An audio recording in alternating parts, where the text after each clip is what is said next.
9 سال پہلے کا رمضان تھا۔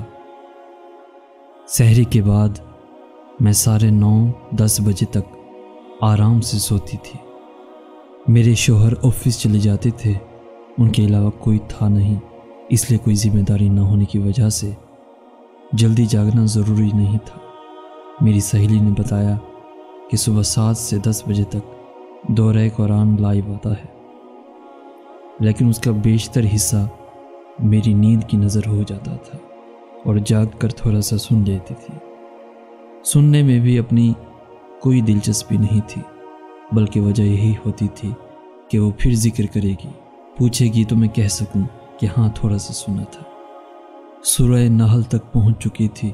میں حسب عادت لیکچر کا آخری حصہ سن رہی تھی جب انہوں نے سورہ کی آیت نمبر 66 کا ترجمہ کیا۔ تمہارے لیے تو چوپایوں میں بھی بڑی عبرت ہے کہ ہم تمہیں اس کے پیٹ میں جو کچھ ہے اسی میں سے گوبر اور لہو کے درمیان سے خالص دودھ پلاتے ہیں جو پینے والوں کے لیے صحتاب بچتا ہے۔ پھر اس کی مختصر سی تشریح کرنے لگی کہ کیسے ایک چوپائے کے جسم کے اندر سے خوش ذائقہ دودھ ہمیں ملتا ہے، جس میں کبھی گوبر کی بو نہیں، بلڈ کا ہلکا سا رنگ بھی نہیں۔ کیسی اللہ کی قدرت ہے۔ ان کے بتانے کا انداز ایسا تھا کہ سوچ کو ایک نیا ہی زاویہ ملا۔ اس کے بعد کے تمام لیکچرز میں شوق سے سنتی اور آنے والا ہر رمضان دورہ قرآن کا انتظار بھی ہوتا۔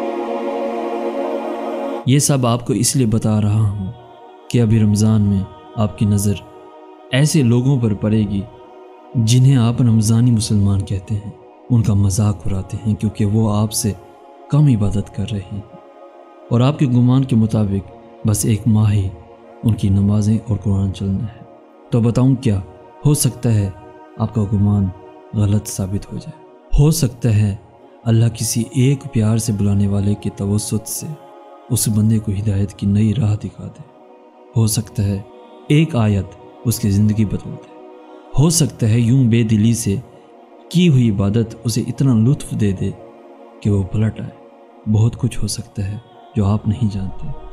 دوسری طرف اگر آپ دین کی طرف مائل نہیں اور کوئی آپ کو دین کی بات بتا رہا ہے تو سن لیں، عمل کی ناقص سی کوشش بھی کر لیں۔ کبھی اللہ والوں کو غلط سوچ کا نشانہ نہ بنائیں، انہیں اپنا خیر خواہ سمجھیں۔ کیا پتہ اس کے کہنے پر اسی کی خوشی کی خاطر کی گئی کوئی عبادت آپ کو ایسی ہلاوت دے دے جس سے آپ کبھی آشنا ہی نہیں تھے۔ اس رمضان میں اپنے لیے نئے گولز سیٹ کریں۔ آئیے ہم سب خود کو پہلے سے بہتر مسلمان، پہلے سے اچھا انسان بنائیں۔